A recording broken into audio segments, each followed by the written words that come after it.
77 WABC, hello. Yes, Bob. I basically like you. I agree with most of your opinions. However, there's 2 points that I have to make tonight. I disagree with you, and I find it very annoying in 2 areas when you criticize those people who own guns.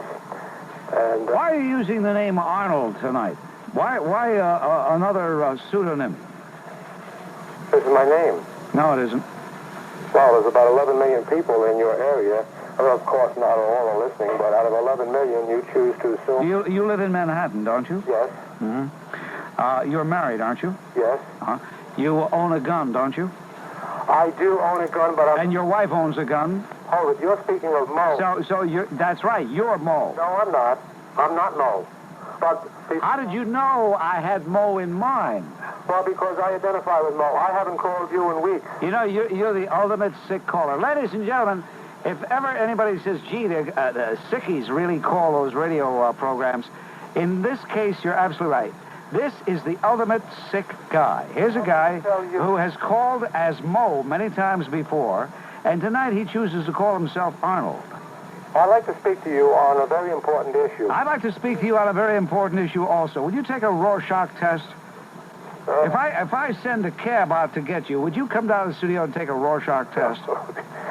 Oh, my God. You're really in bad shape. You know that? You're in worse shape than I thought. Or because I have a different opinion than you do. No, not because you have a different opinion, but because you gave a false name in order to come on the program. Bob, when did you first realize that you had this split personality, Mo? Bob, if there's any riots such as in London, here in New York, you'll be running to a gun owner's house for protection. All right, let's see how honorable you are. You want to admit that you're Mo? I'm not. I'm not Mo. I'm Arnold. I see.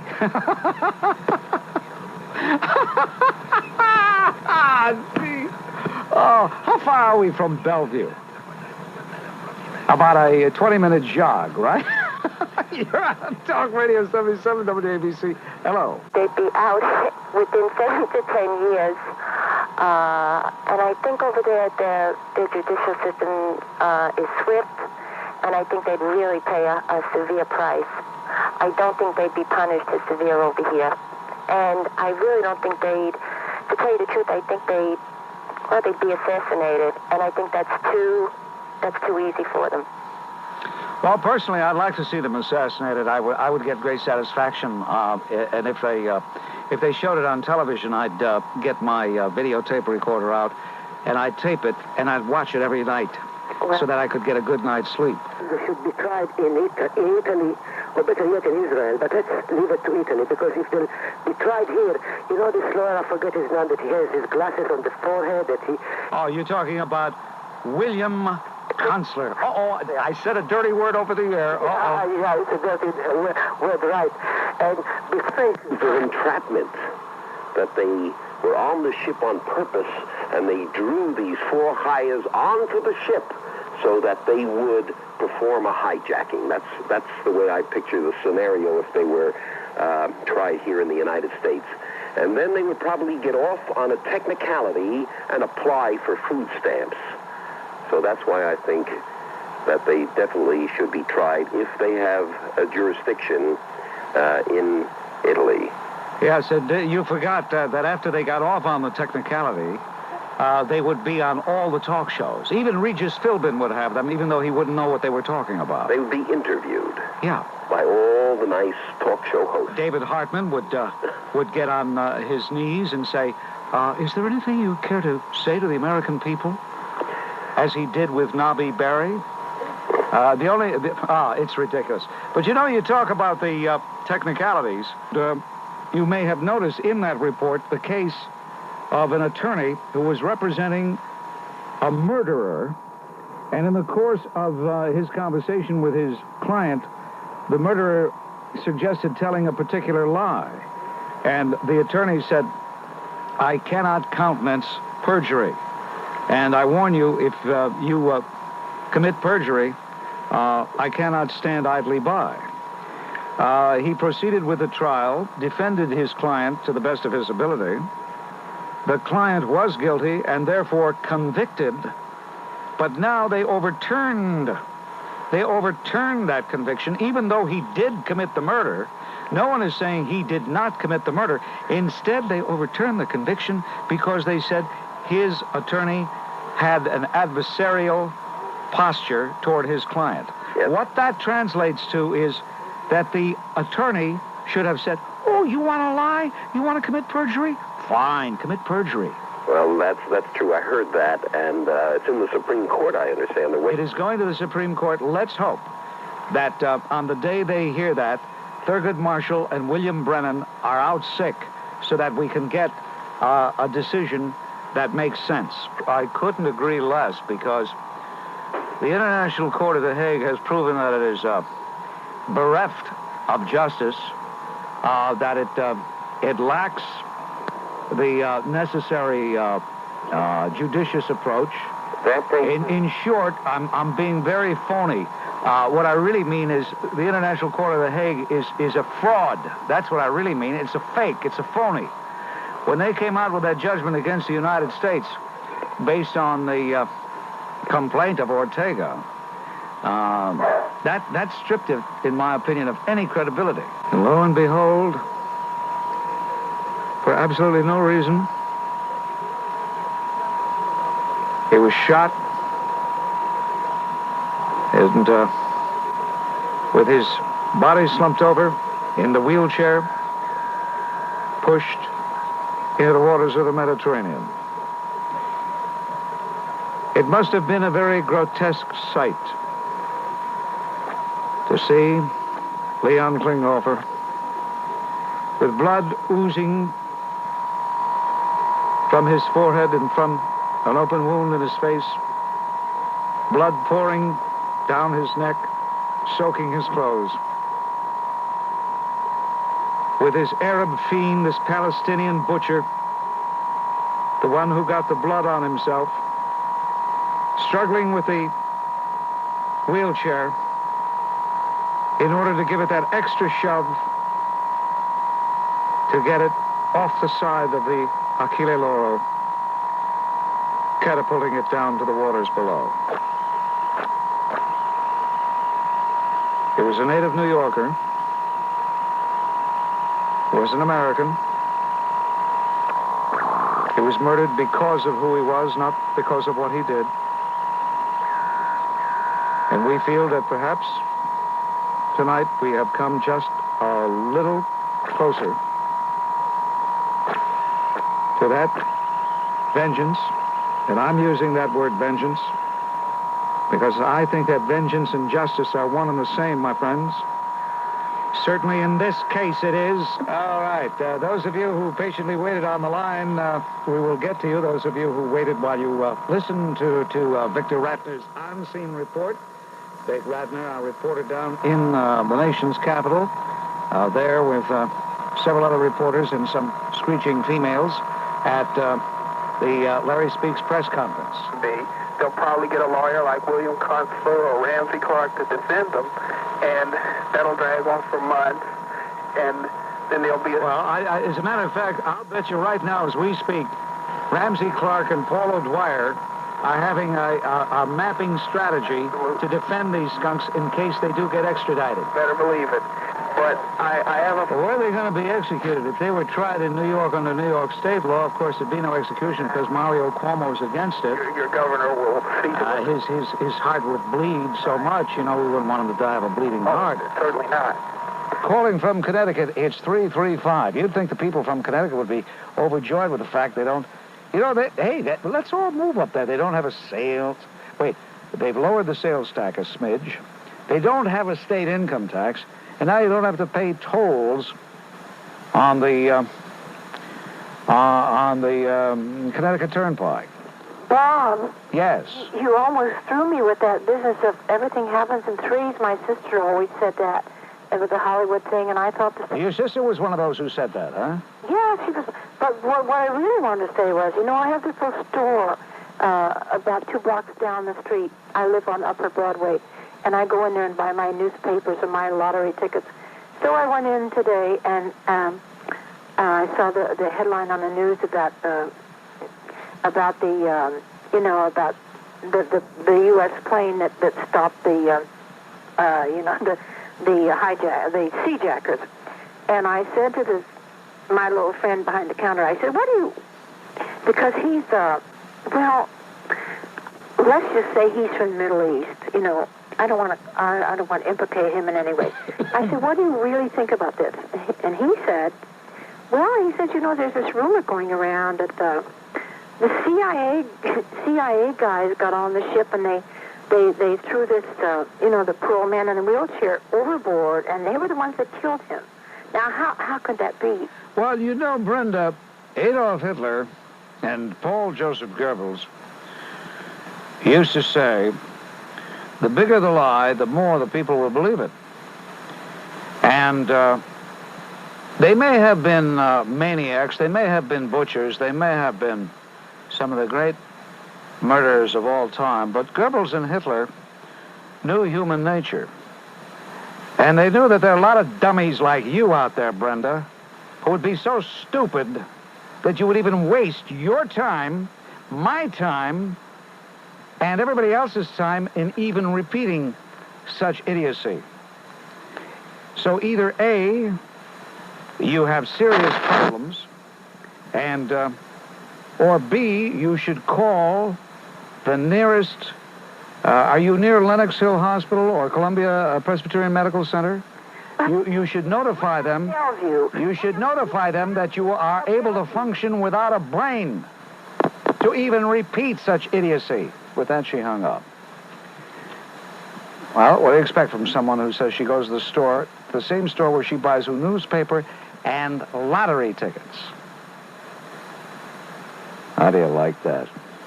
That it was the CIA who got on board and shot Klinghoffer. What annoys me, in case some of you are going to get upset, I don't really believe that Brenda heard that. I believe Brenda is spreading that. Carlos. Good evening, Mr. Grant. Yes. I am very surprised on the headlines of all the newspapers.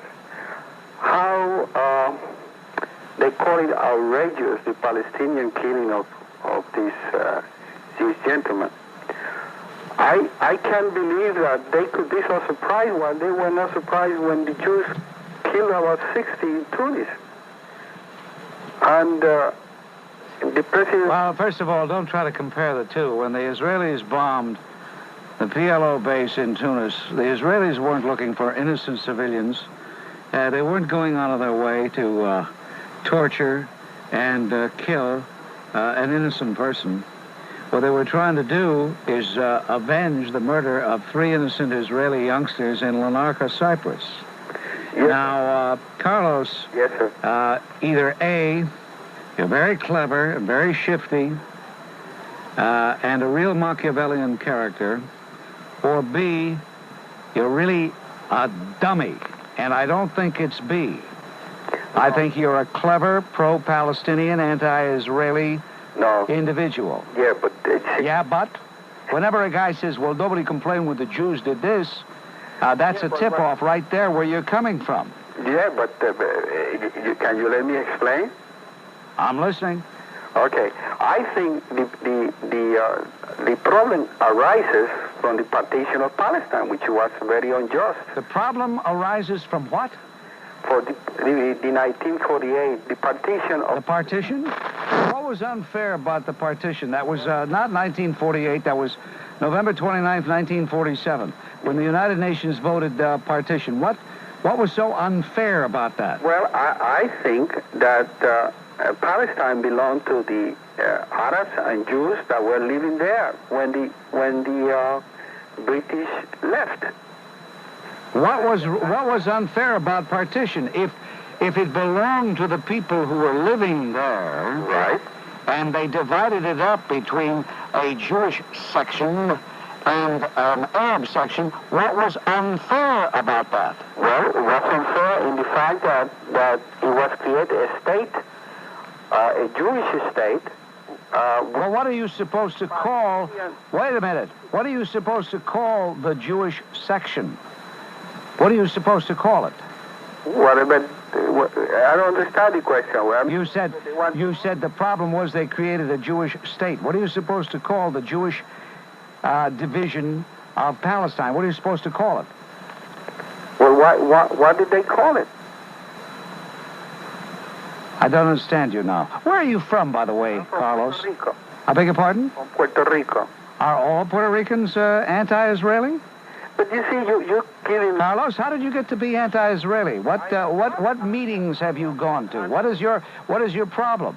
Is it just that you're anti-Israeli, or have you had a problem with Jewish people in this country? What's your problem, Carlos? I have no problem, sir. You have no problem? That what they do, the Palestinians was their homeland, the other ones don't... Have you ever heard of Jordan?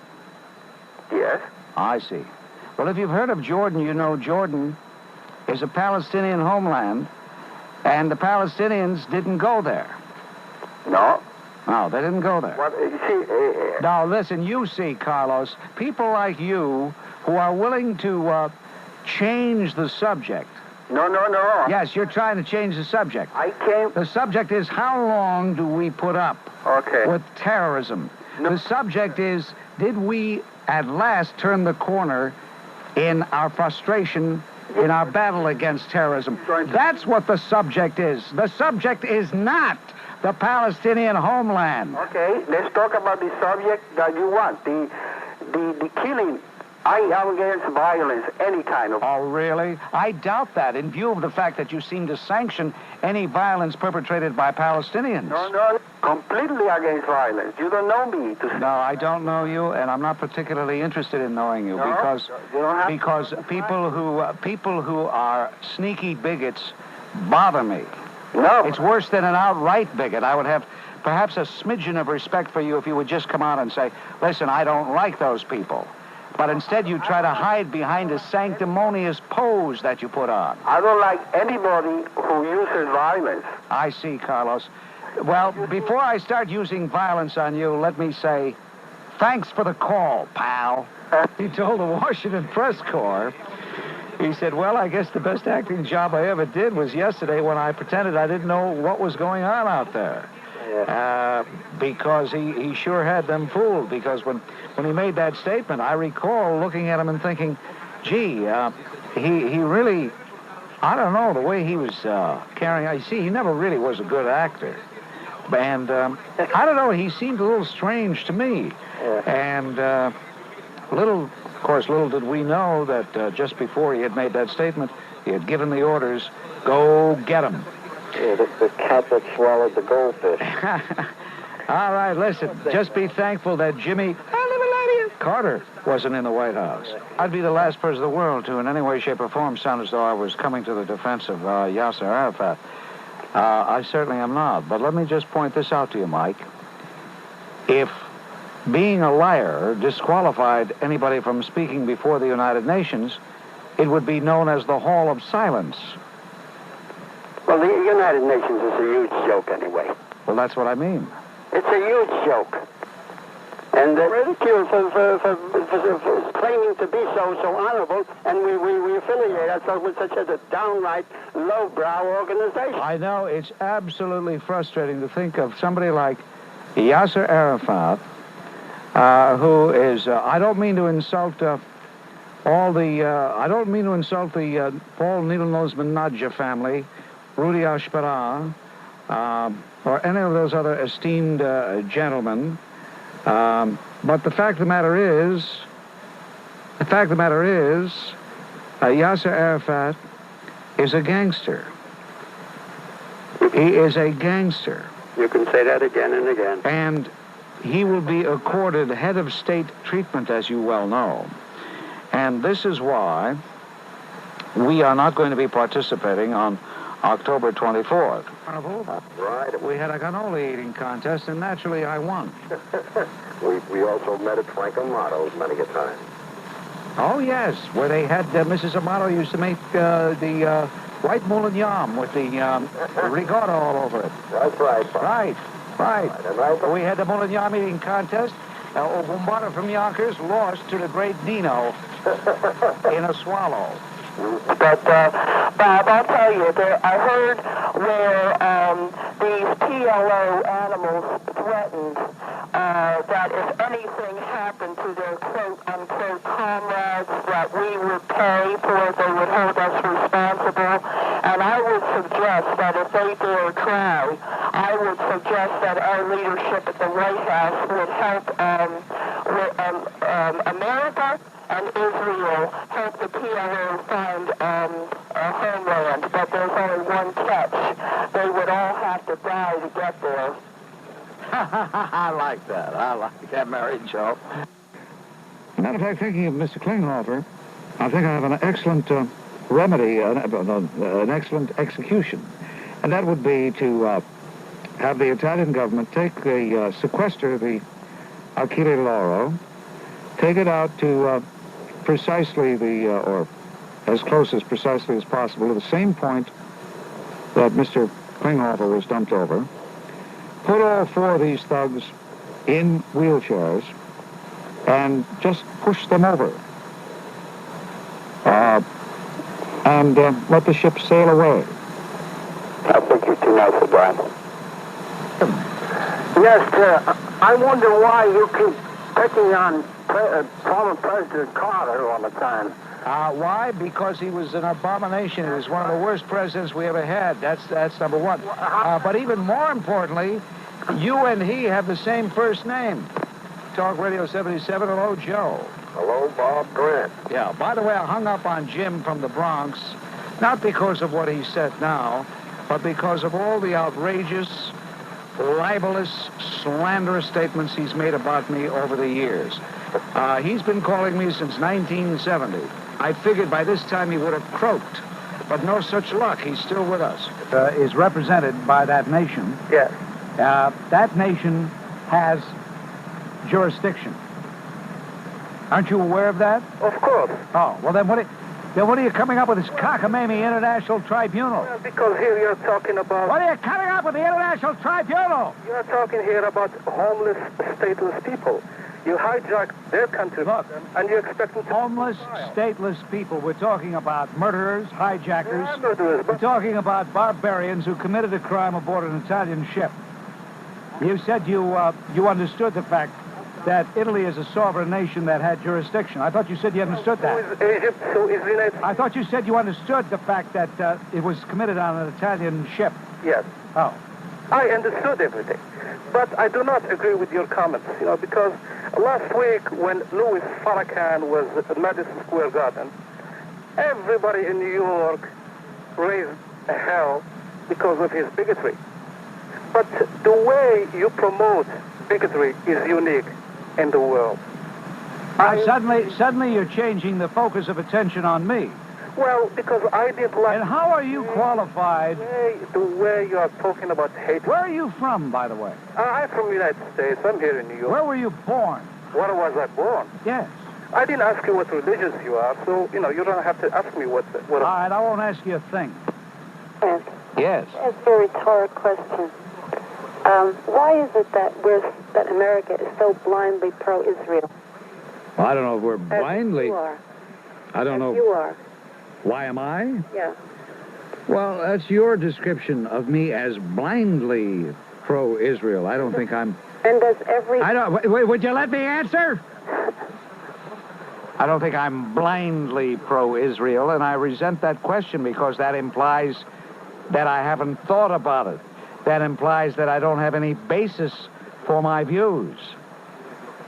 I'm not blindly pro-Israel. I am pro-Israel, as I think most thinking Americans should be and are. Most Americans don't... Why are you blindly anti-Israel? Because only someone who was anti-Israel... Say one word, I'm anti-Israel. Only someone who was anti-Israel would ask such a question in such an abusive manner. No one is allowed to say anything negative about what Israel does. Oh, that's not true. Or they're put right off the air. That's not true. No broadcast. Let me ask you something. Why do you keep on mumbling like that? I've asked you a question. Why are you so blindly anti-Israel? I'm not anti-Israel. I think I'm just a fair person. I see. You're a fair person. No one is allowed to draw their own conclusions. The Palestinians are forced into doing acts of terrorism because they're... Are you justifying what the Palestinians did? Are you justifying the Palestinians' action in taking that ship and in murdering Mr. Klinghoffer? Are you justifying the murder of Robert Dean Stetham? Are you justifying that? Are you justifying the... I'm asking you a question. I expect an answer. Yes. You justify that. Is that what you do? I don't say it's right, but I said that they're forced into doing that. You know, that's a lot of double talk. You little swine, you little weasel. You don't even have the courage to just come right out and say, yes, I approve of that. You've got to give me double talk. You learned well from the likes of people like Dr. Mehdi and Yasser Arafat, this double talk. But I wonder what there is in your background that would have made you so full of hate that you would countenance the savage barbarism of these Palestinian thugs. And you're a coward because you're afraid of losing your job if you say anything that's pro-Palestinian. I see, because the Jews control the media, right? That's right. Uh-huh. You bigot, get off my phone. Right. Marty, you're on Talk Radio 77. Hello. Hi, Bob. How you doing? This is Marty from Queens. How am I doing? Here I am at 3 minutes before 12. I got to holler at a no-good bigot, and you ask me how I'm doing. Sorry. How am I doing? I don't know. Those hijackers, ladies and gentlemen, you've been hearing so much about belong to a faction of the PL Front, the Palestine Liberation Front, headed by Abdul Abbas, also known as Mohammed Abbas Zaidan. He is the person suspected of having masterminded the taking of the Achille Lauro and other similar acts. Abbas Zaidan is very close to that rodent, that ferret, Arafat. The four terrorists identified as Ala Abdullah el-Kashen, Majid Youssef al-Malaki, Mahmoud Ali Abdullah, and Abdel Latif Ibrahim Fatayir. And everybody accounted for except Abba Vangu.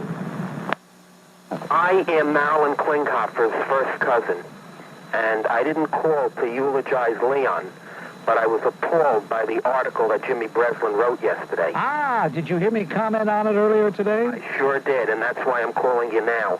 And I want to say that Leon, I've known him for 35 years, was the warmest, gentlest, friendliest person that I have ever known. I mean, I'm like all torn up about this article where Jimmy Breslin made him a workaholic and a guy with a bad temper. He Yeah. has no bad temper. Yeah, I after I read it, I was quite annoyed, and I gave it to someone whose intelligence I respect, and I said, I want you to read this. I'm not going to make any comment, but I want you to read it, and I want you to tell me what you think about Mr. Klinghoffer after you read this. She read it, and she said, oh, he must have been a feisty guy. He probably started arguing with those guys. Well, number one... And Jimmy Breslin made it sound as though he was swinging the cane at those guys. He couldn't have swung the cane because he was paralyzed, and he could hardly speak. So there was no way that he could have given those guys a hard time. Well, you see what it actually... don't forget, Breslin does write an occasional novel, so he's used to writing fiction. Maybe he forgot that this was his column, which was supposed to be in the newspaper. Well, when my family and I called up today to try and get a retraction from him, he hung up on us. Is that right? Honest to God. So that's why I think the guy's a louse, and I just wanted your studio audience to know how I felt about it. Well, you know how you could have gotten through to him. You could have told him that you were, you had a long prison record, and you felt discriminated against, and that you were a pal of David Berkowitz, and that you wanted to talk to him because you felt that the police had committed acts of brutality against you. Well, I Tell this to Marilyn. I will probably see Marilyn over the weekend when she gets home. Do you think you're going to show her the Breslin article? I don't know if I could hurt her that way. No, don't show it to her. Don't know if I could. No, don't show it to her. Well, another thing I wanted to say was this, that nobody has really brought up the fact that she was also hurt badly on that boat. Yeah, they hit her with a gun butt, apparently. Right, that's right. And when she got off the boat on TV pictures, it looked like she had gone through a meat grinder. Yeah. And Marilyn doesn't look that way. She's a very pretty, lovely woman. Yeah. So I can just imagine what they put her through also, besides killing him, what they did to her. Does mean they turned against us. I think that's exaggerated to say that they've turned against us. If, in the case of Italy, for example, if they turned against us, then why would they even hold the 4 hijackers? Why not release them? That's true. No, you got a point, and I'm a little worked up over this. So. Well, look, it's okay to be worked up, but don't lose your perspective. The fact is that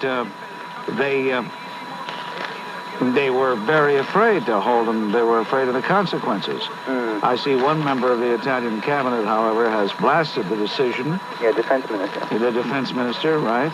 And it's refreshing to hear an important man like him speak out the way he is. Yeah. But Bettino Craxi has no guts. No, absolutely not. And you see, that's the main problem. There's a lot of descendants of Neville Chamberlain roaming around the world, and that's why we have so many problems. Yeah, also... Leave that with you, and then we'll talk again at a future time. Okay. Because I want you to keep in touch, Grace. Okay. All right? Jean-Paul Sartre said it. Okay. What is life but an unnecessary interruption to pleasant non-existence? You're implying that if we didn't support Somoza, some nice guy would have taken over. Well, okay, that's my statement. Now I have another statement. Yeah, but stop and think about it. Stop and think about how dumb that is. If we didn't support Somoza, there'd be no Sandinistas. Who would there be? Miguel Brennan, Regis? Seriously, come on, who would that be? The whole idea of your argument is you support Somoza, you get Ortega. Okay, we all support Somoza. Then what? Bob, this... Come on, Jerry. Hold on, let me make my point. My point is Somoza was so bad that we alienated the Nicaraguan people. And they were looking for a new leader, and they hooked on to Ortega. They didn't hook on to Ortega. Ortega took over. What do you mean hooked on? Okay. Ortega took over. Well, and anybody who opposed Ortega, he got rid of. And for your information, a lot of dummy liberals in this town, including Ted Weiss, don't know there were about 2,000 Jewish citizens in Managua. Where are they? I don't know. Yeah. Where are the Mosquito Indians? There's a tribe of Indians native to Nicaragua. Why are they fighting Ortega? Because he tried to drive them out. As we said what we did about Bettino Craxi, who is either a gutless jerk or B, a PLO-loving gutless jerk, I think we should send some kudos to an Italian official who, if the Italians had listened to him, we would have the 6 thugs, including a boss, in our custody. I'm talking about Giovanni Spadolini, who was the defense minister. Along with Mubarak of Egypt, knew that Abbas was behind all this, that an American... No, I don't think Craxi knew that before the fact. Well, I think... He would have no way. He would, number one, he wouldn't stand... it doesn't figure that he would be in on it at that point. No, I'm talking... Craxi just folded like the cheap camera that he is. Right. Well, it's incredible, ladies and gentlemen. Absolutely mind-boggling, incredible. I don't know what to make of it. Are we supposed to be one nation? Whether you're in the city of New York or the city of Philadelphia, the city of Boston, Albany, Newark, wherever you may be, are you not in the United States of America? And if you are, then what is this business about cities telling the government, oh, that's not a municipal law. We're not going to follow that. What the heck is Grant talking about, you say to yourself? I'm talking about the bizarre statement made by His Honor, the mayor, the man who will be crowned king again, the man who perhaps we better wish would live for eternity because he has no heir, no issue. But the king has stated that New York City is not going to report illegal aliens. And we've got anywhere from 450 to 750,000 swarming around this city, taking jobs away from citizens, adding to the burden that the taxpayer has to pay to support these programs. And what was the reason? What was the reason the mayor said they weren't going to turn in these illegal aliens? Well, first of all, let me tell you that there is a writer who is not a gifted writer, not a gifted journalist by any means, but because he is Hispanic, a newspaper hired him to write a column, once a week or so, I don't know. And a couple of months ago, he wrote a column critical of this administration, the city administration, because he said that we should learn from the city of Chicago, where the Honorable Harold Washington has instructed the Chicago municipal people not to turn in the illegal aliens they come across.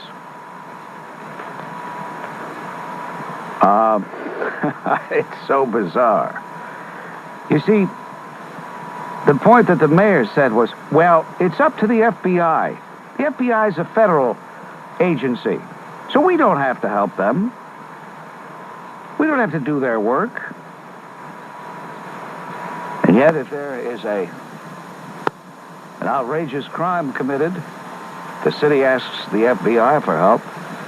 If there's a murderer on the loose and the FBI is looking for him, and the New York police come across him, what do the New York police do? Say, well, you can go because the FBI is looking for you? Of course not. Now, I think this is outrageous for several reasons. First of all, it's outrageous because you American citizens, you taxpayers, are paying for these people getting Medicare cards. You're paying for these people getting food stamps. You're paying for these people putting their children in schools. You're paying for it. That's number one. Number two, what about all the people who do enter illegally? Where does that leave them? And number three, and perhaps most important, are we admitting that we can't control our borders and can't control our cities and can't control our streets and can't control,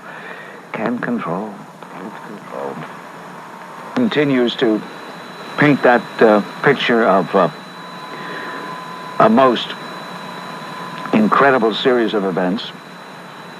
And the statement from City Hall today in which the mayor in effect said, we don't want to cooperate with the feds. Let them worry about illegal aliens. Well, Mr. Mayor, we all should worry about illegal aliens.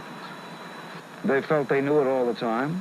D, they don't want to hear anything about the sainted Kennedys.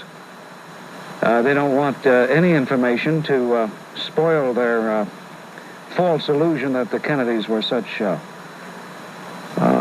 great guys. Fact of the matter is, they were about as horny as you could get. Now, that doesn't make them bad guys. But there's some people who think that they were virtual celibates. That they were practically one step out of a monastery. That if they went into a building with a low ceiling, their halos would get banged up. They were ruthless politicians. They were rough and tumble. There are many people who feel one of them stole the presidential election in 1960. But by all means, they not only were horny, and you could say, well, what the heck is so unusual about that? What guy isn't? They had another quality. They were able to satisfy their cravings like the rest of us mere mortals couldn't. A snap of the finger. Get me, Marilyn. I'm tired, Ted. You take her. I mean, that's what all this is about. Nobody wants to talk about it. But it's absolutely... I must admit, I'm still at heart a Boy Scout, even at my tender age, because it took me a long time to finally accept this. I mean, they do that too. Bob? Yes, Bill. Yeah, Bob, I'm of Italian descent, and I just came back from Italy on vacation, and I was there during this whole terrorist takeover of the cruise ship. Huh. I was in Sicily when the ship was taken over, and I was in Naples after the whole thing was over finally. Uh-huh. And Bob, the Italian people were appalled by what their government did. They really were. Anybody I spoke to thought it was a total disgrace. Well, I'm glad to hear that. No, I'll tell you, I spoke to people there in Italy. I don't speak the language, but, you know, through relatives, the cousins that I went with to Italy, the people thought it was disgraceful what happened. They said they should have let them take over these terrorists. Well, Bill, I'm glad to hear you say that. No, it's true, because, I mean, the people have nothing to do with the government in Italy. Mm-hmm. All right, Bill. Thank you very much. Thank you, Bob. Bill, who sounds an awful lot like Jerry. Well, couldn't be the same guy. Why would a guy use a different name who has been calling the program and therefore was in town, call and use a different name and claim he was in Italy? Only a Cicola would do that. And we know that Jerry, or is it Bill, is the Cicola. It's just just one of those things that their voices are identical. Hey, look, he could be out robbing banks or walking around opening up his raincoat. This way, he's relatively harmless.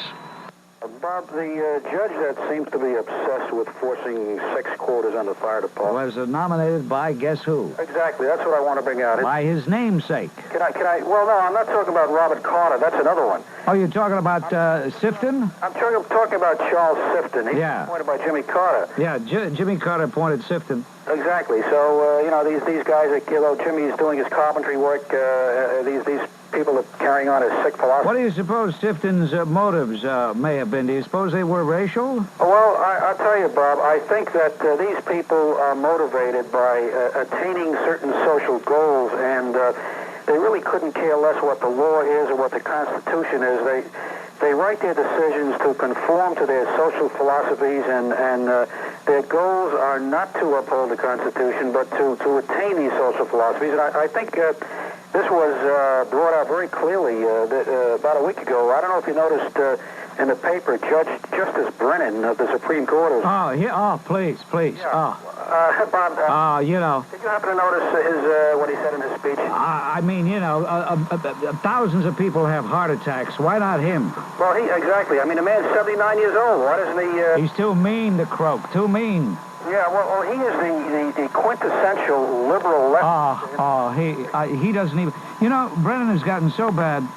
What Brennan said in his speech is really grounds for impeachment, because he said that the Supreme Court, when considering cases, should not consider the intent of those people who wrote the Constitution. He says because the conditions are so different now that the people who wrote the Constitution, you know, their philosophy is irrelevant now. Exhibit B is on insanity on the executive level. The mayor of the city of New York, he's chief executive of the city of New York. Top man. Yet he says he's going to join in a suit against the federal government for denying Medicaid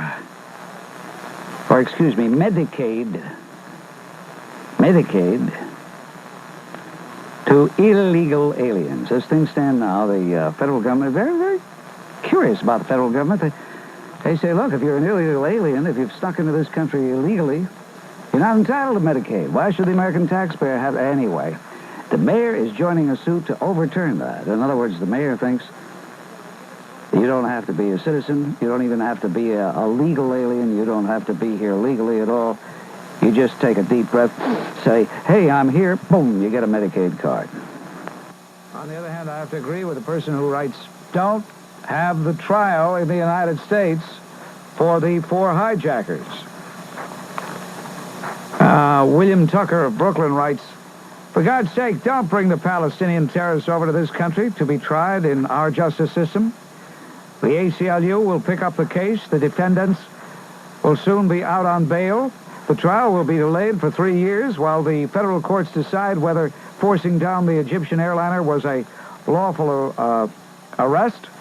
It will take 8 months to pick a jury, and the terrorists will probably end up winning a civil suit for violations of their constitutional rights.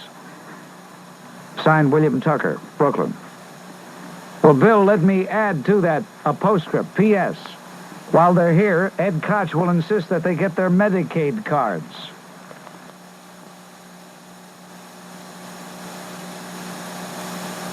Who's got a Brooklyn accent? Oh, Koch. He's very schmaltzy. Really? I don't even think he lived in Brooklyn. Yeah, he did.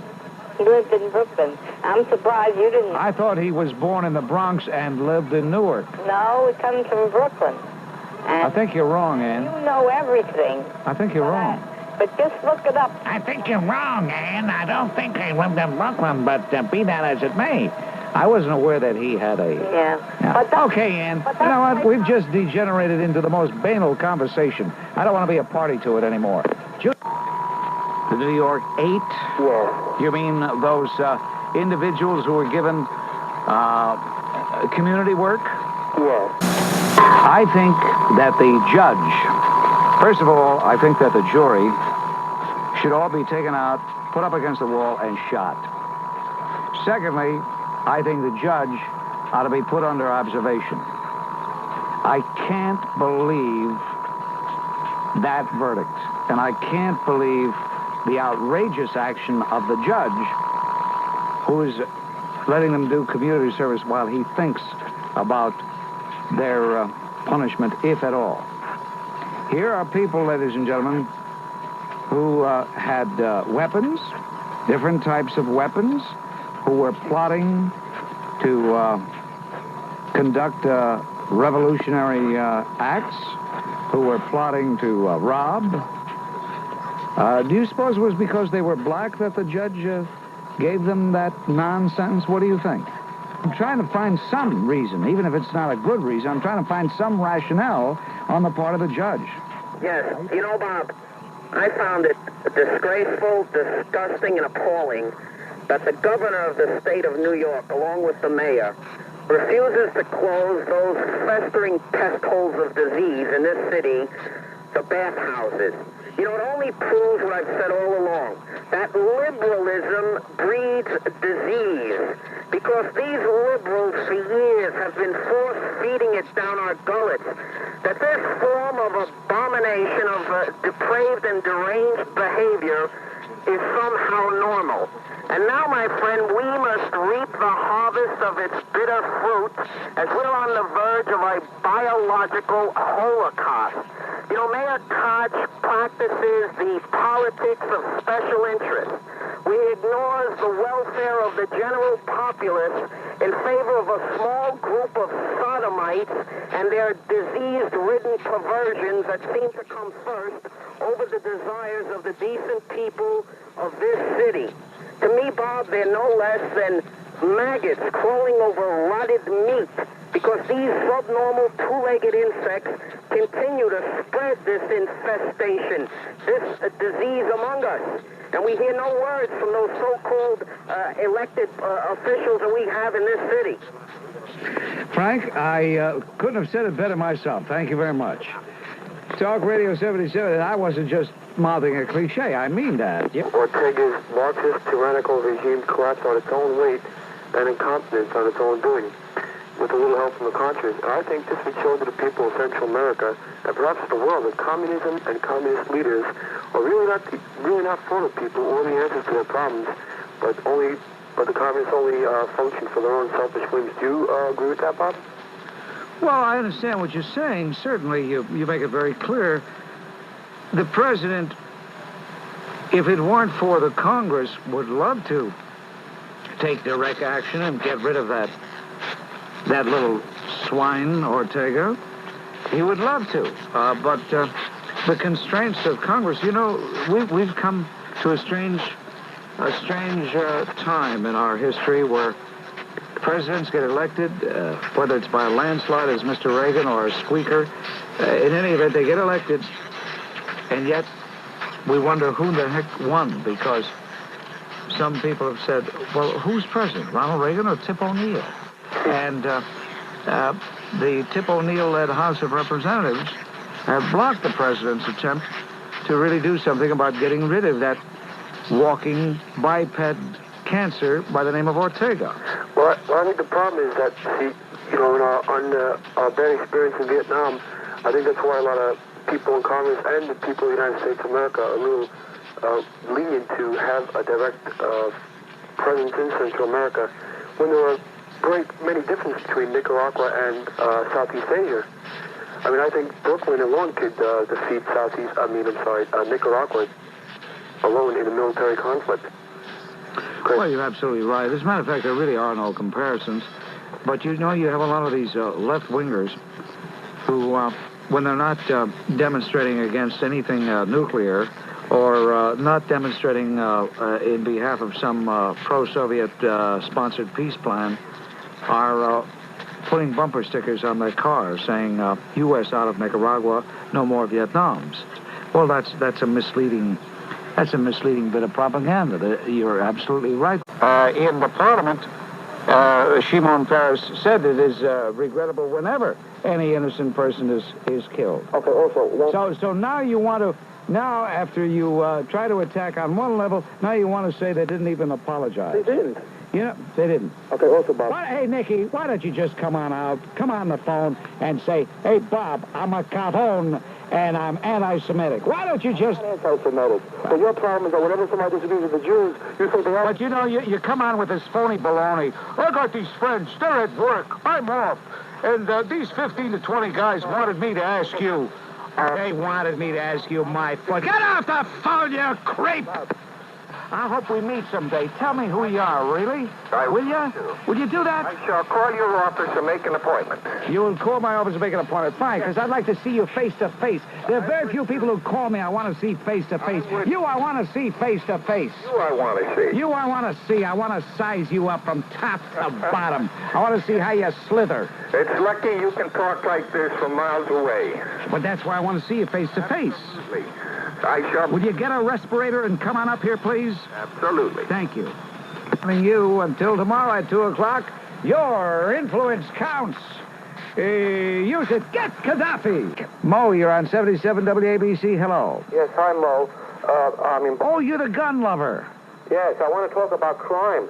Bob, it seems that a lot of people in the suburbs think that just because... Ladies and gentlemen, here's a guy who is engaged, or have you actually gotten married to your gun? No, I'm an honorable man. I'm only married to... I didn't say you were dishonorable, but you are in love with your gun. Well, and for good reason. That has saved me 3 times, Bob. Saved you 3 times? That's right. I had, in 3 different incidents... How come you never make the newspapers, Mo? What, do they have a blackout on you? Bob, could I please speak? That gun saved me 3 times. No, you can speak. I just want... You know, after all, we're exposing you to a new audience... theoretically, and I want the new audience to know that you have a first-class license in being totally obats, a meshuggah. You understand? You know, Bob, you moved to New Jersey to face the crime situation in New York City, whereas I bought a gun, and that gun... Yeah, but it's illegal, right? It's an illegal gun, Mo? At least you're using your right name. The last time you called, you tried to tell me you were somebody else. Well, I decided to use my right name today to start out anew. Oh, you want to start fresh? That's right. First of all, I like you. However, I feel it's unfair of you to put me down because I mentioned to you that I protected myself. Who dialed this number for you, Mo? I did.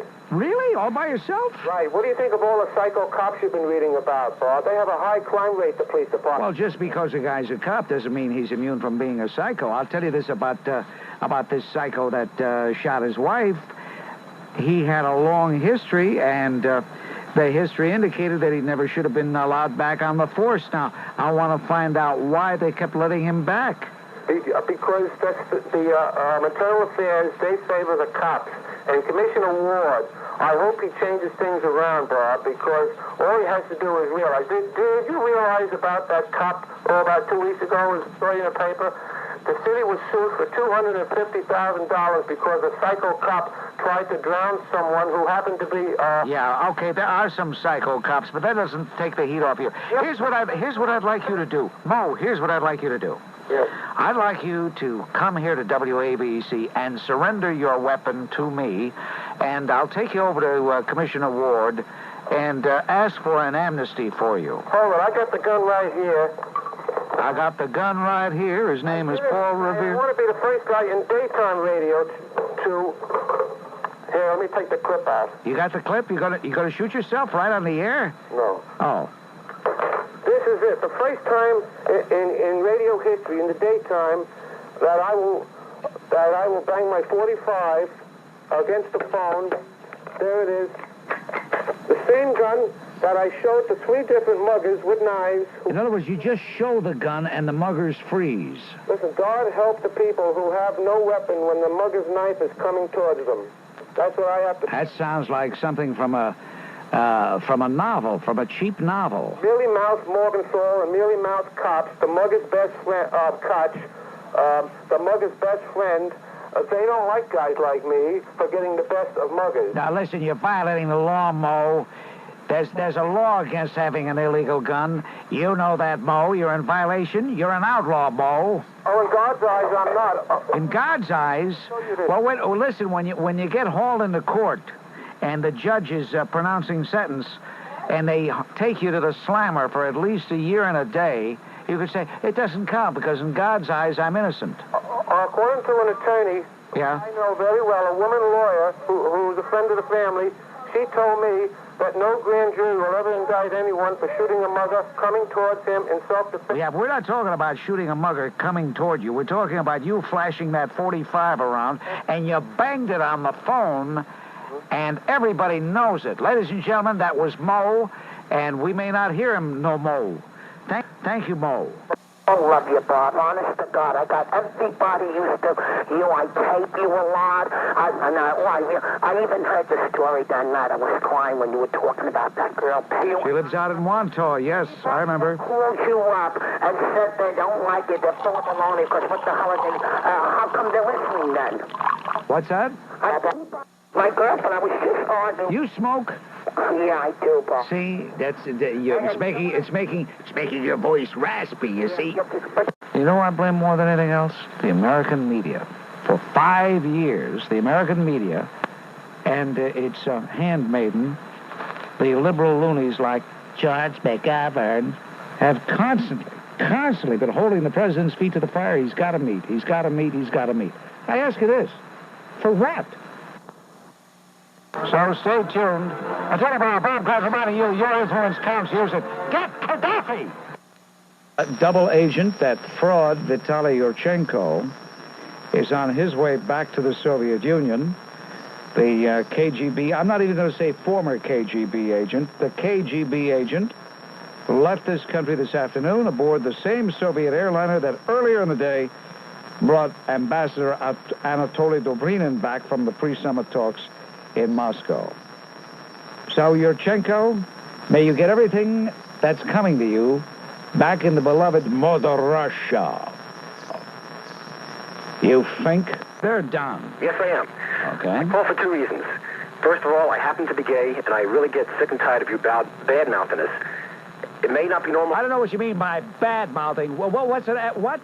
Give me an example of bad-mouthing. Well, you think you talk about like you sound like we're all degenerates or something. No, wait a minute.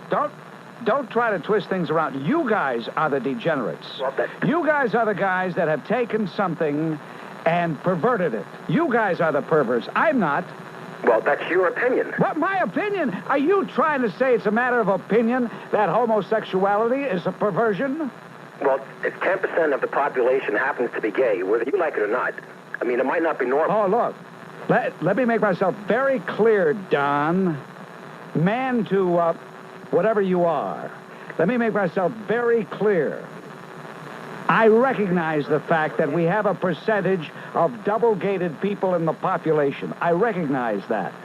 I'm not saying that we're going to get rid of you people. What I am saying is, let's call a spade and stop pretending that it's a preference. Stop pretending that it's an orientation. It is a compulsion. You are more to be pitied than censured. Well, that's pretty sad that you think that way. But the other reason why I called is I happen to be a landlord, and I'm also sick and tired about bad-mouthing landlords. This morning I had to sit down and write 4 letters to my tenants that haven't paid the rent yet. It's at 8 to 7. Now, if I don't get 2 or 3 rents, I can't pay the rent. I can't pay my mortgage. So am I a creep because my tenants aren't paying me the rent? Why don't you put the other side on? And, of course, Paul Needlenose Menage, this being Friday, Paul Needlenose Menage of the Hugo Matsututuguanda family, Rudy Ashpera Concierge, Paul Needlenose Menage, and his picks. Ladies and gentlemen, Mr. Menage.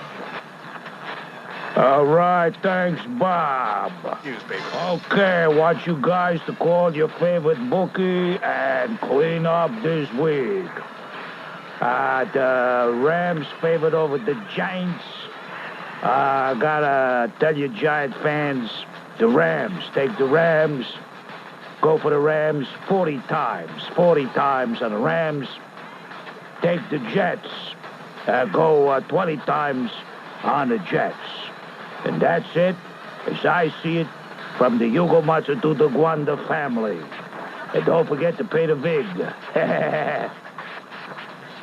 All right. Okay, that slams it on things for today and for this week. Until Monday, Bob Grant reminding you, your influence counts. Use it. Get Gaddafi! You have a grasp on the story that you heard. Philip Kaplan says, we have no objection to homosexual veterans marching as individuals. But for them to put up banners, for them to say, we're not just marching as veterans, we're marching as some special kind of veteran, does that ring a bell with you? And isn't the emperor being a little, shall we say, flirting a little bit with the truth when he says that the gays were denied the right to march in the parade? They weren't denied anything, Mr. Emperor. They could have marched if they had done it as in previous years. Emperor Koch, why are you so obsessed with the gay community? Please, Emperor, explain. Slams the lid on things for today. Until tomorrow at 2 o'clock. That's the day we say that's the time we say let's be heard. This is Bob Grant reminding you your influence counts. Use it. Get Gaddafi. Traveling and had a relative in Ukraine, and I want to try to find him. But I didn't find him until... And you went to Tashkent to find him? Because I didn't know where... You went to Leningrad to find him? Pardon? I didn't know that Leningrad and Tashkent, and for that matter, Moscow, were in the Ukraine. I thought Kiev and Kharkov were in the Ukraine. I went for a train ride on the Trans-Siberian the first time because it was cheap. The second time I wanted to take the Volga cruise because it was also reasonable. The third time I heard I had a cousin in the Ukraine, an uncle, and I wanted to find him, and I did. And he's in a veterans home, and I found him through interest. You must be a masochist to keep going back to the Soviet Union. Once was enough for me. Thank you very much. From Geneva, Switzerland, this is Bob Grant, and we're continuing with our broadcast live and direct. The inevitable hello. Hello. Yes. Thank you for asking pointed questions of your guests. However, I'm curious as to why you don't ask about their good points, such as free medicine, free education, homes for everyone. I'm not here to do a documentary. Well, can you be fair about it then? I'm not here to be fair. I hate the Soviet Union. I hate the communist Marxist system. I'm not here to be fair. You want somebody fair? Don't listen to me. Well, then you're a... Thank you, and... You are a dangerous man. I think you're a dope. How does that grab you, Marguerite? Well, get off the phone! That's it, Otto. Oh, you're on... After seeing Jesse Jesse Jackson and Mr. Gorbachev, I'm convinced that I think after World War II that the Russians must have gotten Joseph Goebbels, because if there has been a more propagandic snow job, this is one of the all-time on a par with anything coming out of the Nazis in World War II. And well, let me tell you, behind his back, they laugh at Jackson. They think he's a joke. Played exactly into what they wanted. And if there are any robots in this country, forgetting about the robots there, I think Jesse's one of them. And since when does Jesse Jackson speak for Soviet Jewry? Isn't he the same guy that called New York Jaime Town? Well, I understand he went up to Gorbachev and he said, what are you going to do about them Jaimes? Yeah, and Gorbachev said, what? Well, listen. Does Jackson really think he's going to fool any Jewish person, or for that matter, any person in the United States? Do we think suddenly his heart bleeds for Soviet Jewry? Yes, exactly.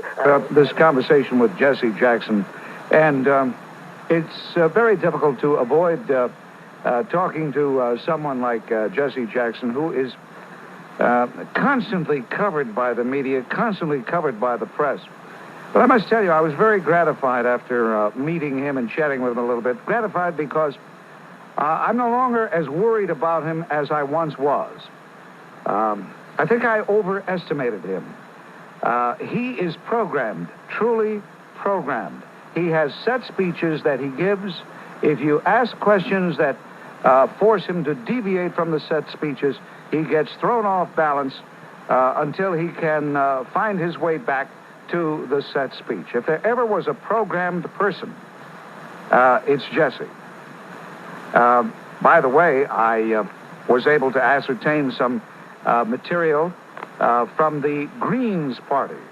This is the ultra-left, Moscow-loving bunch of anti-American West Germans who would love to see a hammer and sickle fly over the Capitol in Bonn, over the Capitol in Washington. And it's interesting that they think Jesse Jackson is just peachy keen great. For what it's worth, I share that with you. Oh, Stern. Dr. Stern left the Soviet Union in 1981. He lives in Israel, and he is the editor of a publication, the Bulletin on the Soviet Jewry Education and Information Center. I found it very fascinating that that Professor Zips knew everything about you. Yes, the thing is that yesterday I asked Mr. Zamyatin a question, why they are avoiding the discussion of human rights. So Professor Zips approached me afterwards, and I introduced myself. I also mentioned my family while discussing my question with Mr. Zamyatin. So in one day, the Soviets made, I see, a very thoughtful research of my family roots with some mistakes. But still, I am amazed, I would tell you. That Professor Zips knew so much about you. I guess that yesterday, after they recognized me, they got my name, so they just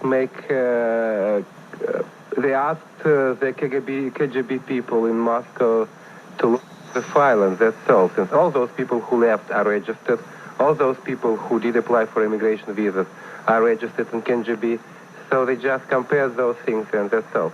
You see, he made a pest of himself yesterday, and maybe you even saw it on television or heard about it. He asked Mr. Zamatyin, an official of the Soviet delegation, a question that the Soviets did not like. And they tried to shush him up, but Dr. Stern was very obdurate. And so they said, who is that obnoxious fellow? And they found out his name. They contacted the KGB. They looked up his file. And presto, they found out all about him.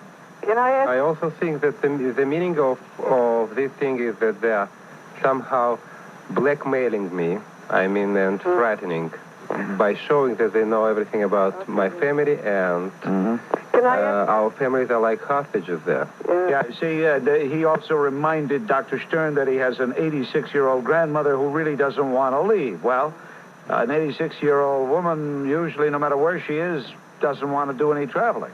No, she would like to leave. She would like to go? With the whole family. With the whole family, but not alone. She's refused with the whole family. Can I? I'll call. Bye-bye.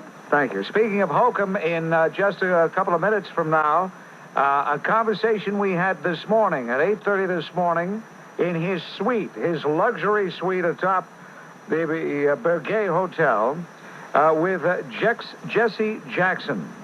And he was in a hurry to go somewhere. He was going to give a talk to like-minded individuals. But we did manage to spend some time with him. With you on Monday on the Bob Grant program when we originate from our studios in New York. Until then, your influence counts. Use it. Get Gaddafi! Civic knowledge. By the way, what do you do for a living, sir? I know just by the way you react, I know it to be true. This is how way Europeans act. Europeans act. Right. I'm not a European. What? I was born in the United States of America. I've lived here all my life. Your ancestors stole the country from the indigenous people. My ancestors didn't steal anything from anybody. My ancestors had a rough time in coming here when they got here to find a job. And they didn't get any bilingual education. They didn't get any welfare. And you know what, Keith? I don't have to put up with your idiocy one single minute. Do you realize that, Keith? I'm just humoring you, you jerk. Yes, regarding... I don't inflict myself on anybody if they don't want to be inflicted on. Regarding Russia, this is what Joseph Davies, that great ambassador to the Soviet Union under... Great ambassador? I'm kidding. Under President Roosevelt, here's what he said. If Stalin had been born in America, my guess is that Stalin would have gone into public life because of his sympathy for the underprivileged and his desire to bring about a better life for the masses. This is the guy we had in representing us in the Soviet Union. Well, it all fit the FDR administration, which the one died in that plane. I think they would. I really think. Well, all kinds of things would happen if we got Gaddafi. Farrakhan wouldn't have to pay the $5 million back. No, I'm talking. Actually, he's not going to have to pay it back anyway. I'm talking. Frank. Yes, Bob. Bob, did you see that program on Mussolini on Channel 4? It was one of the most boring experiences I've had trying to watch television. I kept switching away. Then I'd switch back. What a waste of great acting talent. Wasn't that a disgrace? You know, I think they could have renamed it Duce Goes Dallas. Because they changed his life into nothing more than a cheap, two-bit, three-part soap opera. I didn't know he was that great a guy. I mean, gee, you know, they used to have a show years ago with J. Carroll Nash, another one of those non-Italians doing a cheap Italian phony dialect, called Life with Luigi. Well, they should have called it Life with Benito. You know, Bob, this is the danger of docudramas. This is what happens when television gets a hold of historical and political material and seeks nothing more than cheap titillation of its audience rather than dealing with the harsh political realities. And I think you, Bob, as a student of history and a brilliant one at that, would be the first to agree with me. Well, now I say that those fascists of 1930s, Salazar, Mannerheim, Peron, Jabotinsky, those who followed the Duce laid the foundations for political democracy in their countries. That I think Mussolini has been judged harshly and wrongly in many respects by history. And if anything, it shows that because of the weak vacillation of the nations of Western Europe, Italy was put into that unfortunate position. He didn't have the chance that, let's say, a Franco of Spain had to keep neutral. And I'm waiting to see a program about Stalin or Tito or one of these other leftist butchers whose crimes against humanity make anything the Duce did pale beyond comparison. All right, Frank, thank you very much. Thank you.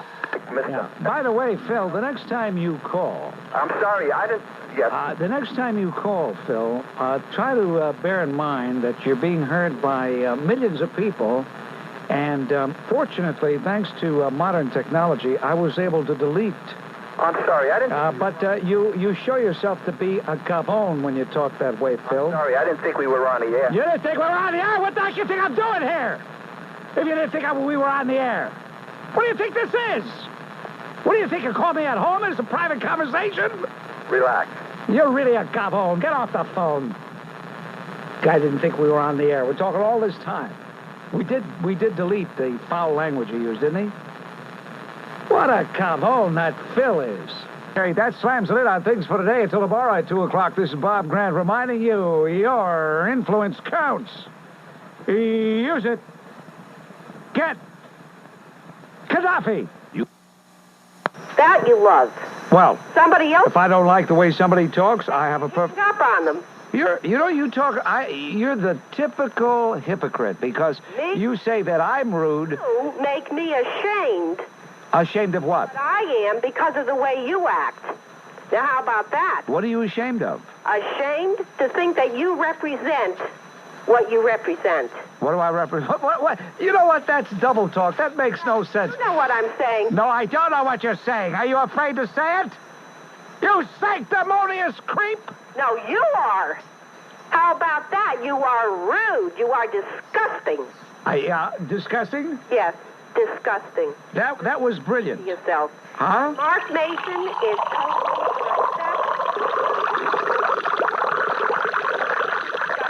makes me sick. I beg your pardon? Somebody who talks without a decent... Blah, blah, blah, blah. You get all upset. Listen, Eleanor, look, do yourself a favor. That you go crazy for. Do yourself a favor, Eleanor. Take the do you have a radio dial? Is there a dial on your radio? Oh, with that, she hung up. I won't lose Eleanor, that's for sure. People that hate that intensely, people who have that abnormal a hate, that pathological type of hatred, that they're riveted to the program. Call, Pete. Well, that slams it in on things for this week and for today, of course. Until Monday, this is Bob Grant reminding you your influence counts. Use it. Get Gaddafi. So guilty. What are you trying to excuse? I'm not trying to excuse anything. But when you label something, why don't you look at the sicknesses in the society? This is one. No, I don't work that way. I don't work that way. If a Paul Castellano has lived by the sword, he deserves to die by the sword. Let me ask you a question. This is logic and common sense. You take the name Paul Castellano. This guy... He got what was coming to him, the skunk. He should have got it years ago. Well, this married the wrong girl. She might have been the right girl, but he could have... She had the wrong father. See, you're the type of guy you're going to find an excuse for anything, right? No excuses. You want to put words in my mouth. I don't want to put anything in your mouth, pal. You got enough there already. You got enough problems with your foot in your mouth. No, you got your foot in your mouth. Because Clever comeback, Andy. Clever. On that program, that this subject that you're on right now... I mean, you start out by saying, I knew Joey Gallo. Did you get his autograph before he became Bonanima?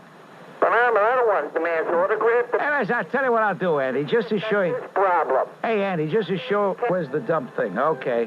We had to put the dumperoo on this guy. He got carried away. You got carried away. Hey, you know what? I should have known that a cajon like you would do that sooner or later. Get off the phone, you cajon. Hey, it rhymes. Get off the phone, cajon. Anyway. What do we have?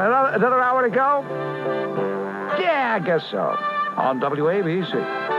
Something important to say, but before I do, I want to say something to drivers in Stamford, Connecticut, and that is that you can make a right turn on red. You can make a right turn on red. What I wanted to get to was there's a situation going on down here. About 2 weeks ago, the police were called by a mother who feared for her life. She said her son was running around the house with a knife, threatening to kill her and the rest of the family. The police went to the scene, and they confronted this person, and after almost an hour of trying to talk him into putting the knife down and to calming him down, they weren't able to do it. In the meantime, a mob had gathered around outside the house. Eventually, he lunged at one of the officers, and they had to shoot him. Now, he was on angel dust, which the mother confirmed, and he got right back up and lunged again. And the second time they shot, they killed him. Ah, good. I'm glad the story had a happy ending, except that isn't the ending, obviously. No, it's not. The thing is, it was a black 20-year-old boy. I don't know if you know, and...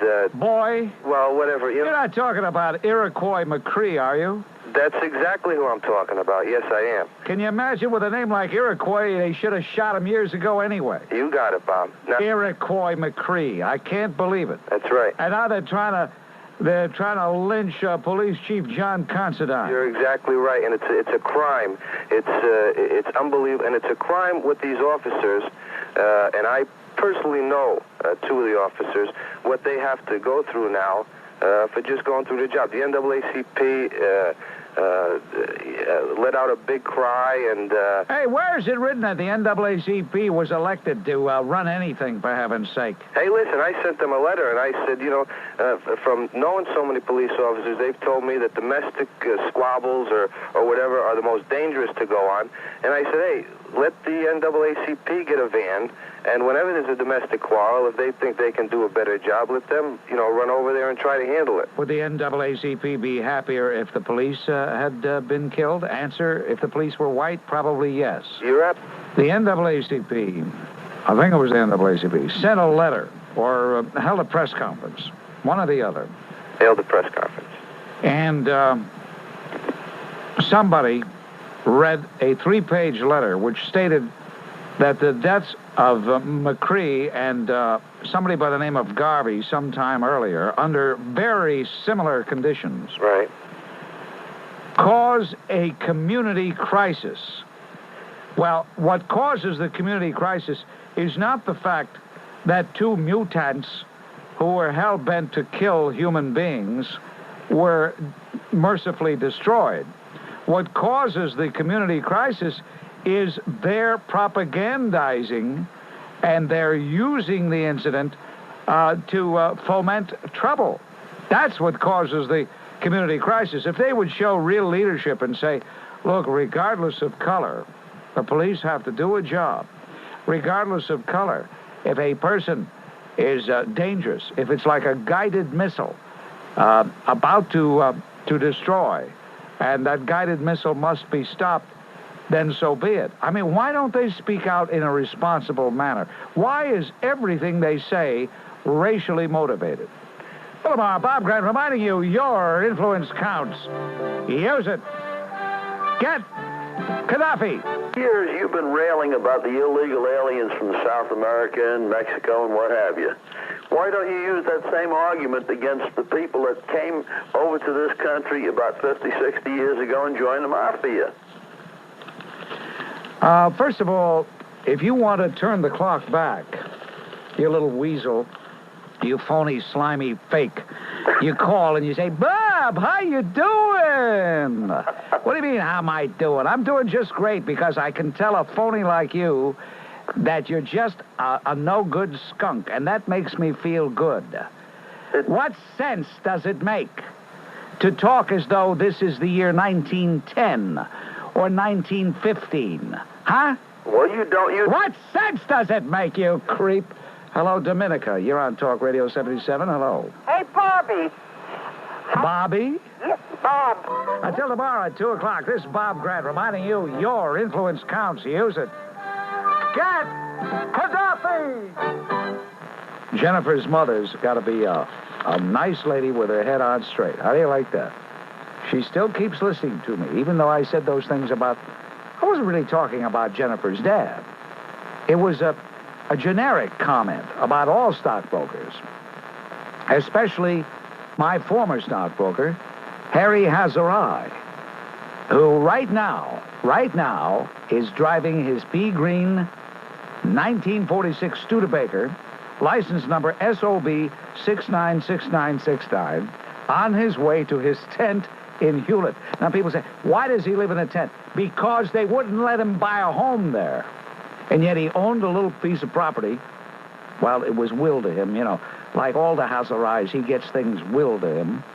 And they won't let him build, so he just put a tent up there in Hewlett. Mr. Hazarai of Ganef, and Schlemilenthal. I want to expose him for what he is, a no-good Ganef. Confirm it because Paul Needlenose Menager was going to give me a report, and Cusimano himself would not allow Mr. Menage to enter. He was not allowed in the funeral parlor. He even wanted to say a rosary over Bonanima Castellano, and they wouldn't let him. Oh, fuck. He said, but I got the rosary here. I want to say the rosary. They said, sorry, but you can't come in. So that was it. So Mr. Menage never made it. And just before we go to Shadow Traffic and Joe Nolan, it's come to my attention that there are a lot of frustrated people who are in grave danger of getting ulcers out there, whose blood pressure is beginning to rise, who by the time they get home are going to be in no mood to be decent to Rollo and what's her name waiting at the door to greet him. To make yourself feel better, to get rid of, to vent some of your hostility, to say how you feel about the traffic and the weather and just the fact that it's been a burdensome week.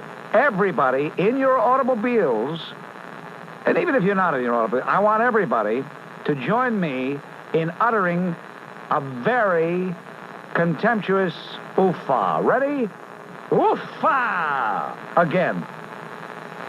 Come on. I'm not going to do it. You do it. Ready? 1, 2, 3. Very good. Sitting there in your automobile. Don't you feel a little better? You said oofa. You got to feel better saying oofa. I think the more a person says oofa, the greater their chances for increasing their life expectancy. Look at me. I say oofa, never had an ulcer. Give a lot, but never had any. Thank you to everybody, and until January 2nd, this is Bob Grant reminding you, your influence counts. Use it. Have a happy holiday and a great 1986, and get Gaddafi. Hello, Bob? Yes. Yeah, I think what just happened was rather amazing. Oh, ladies and gentlemen, here's George, the racist, the bigot, the guy who hates whites. Go ahead, George. I hate whites? Yes. Since when? Well, that's why you hate me, don't you? Okay, to hate you is to hate the white race. Okay, now let's go on. I think it's... By the way, George, where are you from? Can I state what I want? This guy sounds like a poor imitation of Richard Shadek. You ask him a question and he giggles. All right, George, go ahead. Expose yourself for what you are. Go ahead, George. Let everybody hear what you are. Go ahead. I think it's incredible that you called the guy, had him on your show, and you didn't have the decency to respect his opinion. What kind of sickness is this? Is this a new... I don't have the decency to respect his opinion. I don't call... Hey, listen, George, what do you think? This is like all those other shows where I only call people that we're going to agree? I don't want people that agree with me. I want to hear what the fruitcakes of the world have to say, like you, George. Yes, but you see, you didn't even respect his right to say it. You hung up on the guy. I mean, where does that... Well, he kept calling me Sybil. What was the point of continuing? What does WABC gain by having you on... I don't know. What WABC... Ask them, don't ask me. You see, I think what's wrong... See, I don't... George, let me tell you something about this country, which you obviously have a lot to learn. I speak as an individual, as Bob Grant, who does a show from 2 to 6 in the afternoon. What I say are my views. I don't come on like some of these affirmative action phony creeps on television and even in some cases on radio who say, now here with an editorial of WBGM is Clannon B. Sostand. And then I pretend like I'm giving an editorial for the whole station as I read the teleprompter that some phony liberal upstairs wrote for me. I'm just talking as one person to another. In your case, I'm just talking as one person to you. Okay. I honestly think that, in your mind, which I think, rather in your head, which I think is full of human excreta, that there's some decency in there someplace. Well, you must like that, George, because you're a good, steady listener. Well, sometimes you have to try to understand what's happening, with sick people like you.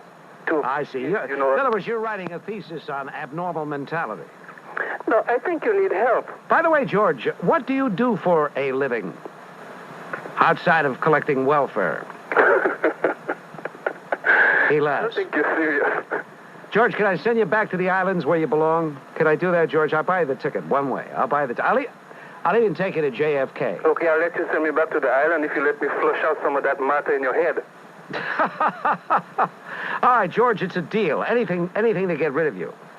As long as you know don't... All right, George. George, listen, the studio's messy enough. Will you get out of here? You're a sick person. WA monologue. First of all, you try to set me up with self-serving Uriah Heep type statements like, I waited a pretty long time, and I hope you don't cut me off. Well, who said anything about cutting you off? Say what you want to say. Cutting me off now. So do you call... Let me talk. Do you call my questioning you... You're cutting me off now, so why don't you is that a cut? You know what a cut-off is? A cut-off... When you who control telephones and the news media won't let me finish. I want to talk about terrorism. But you are talking about American terrorism. You are talking. I don't hear you talking about the United States murdering people in Grenada. You talk, I'm not supporting... I knew you were a wacko. I didn't know you were that much of a wacko. People in Chile get murdered in stadiums. I didn't know you were that much of a wacko. Are you a member of the Communist Labor Party? No, I'm not.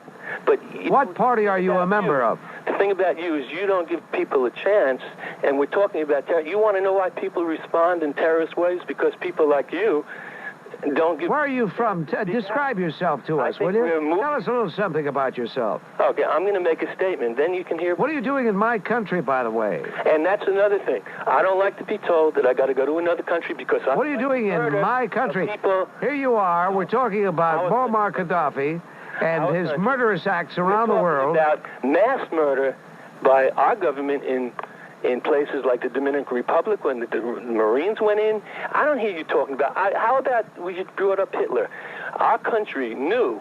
We knew that Hitler was what he was doing. Our government, our army... Yeah, you know what? Do damn things. You know what? You're a snake. Critical. You're the lowest of the low. You are the lowest of the low. You're the absolute lowest of the low. And only somebody like yourself who's really... The absolute... You want to know something, pal? I'd love to have you right here. I'd punch your nose right down your throat. I cannot believe that you're such an anti-American weasel. You're a punk.